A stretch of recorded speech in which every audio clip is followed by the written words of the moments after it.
Turn now to developing news out of Chicopee, where one person is dead after a stabbing yesterday afternoon. Western Mass News reporter Glenn Kittle joins us live in Chicopee with the latest details. Glenn?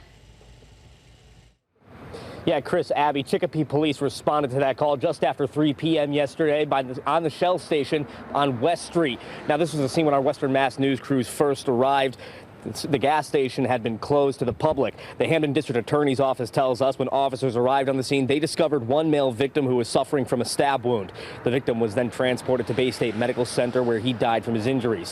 When we went back to the scene today, Western Mass News found investigators searching around the scene of the stabbing. We saw them combing through bushes and entering the gas station. And the Shell station that we visited was back open for business. As of right now, we know detectives from Chicopee Police, Massachusetts State Police, and the Hampden DA's office are investigating the fatal stabbing. There's currently no word on an identity of the victim or any identity of the suspects. We'll continue to bring you the latest information on this case as it enters our newsroom. We're reporting live in Chicopee. Glenn Kittle, Western Mass News.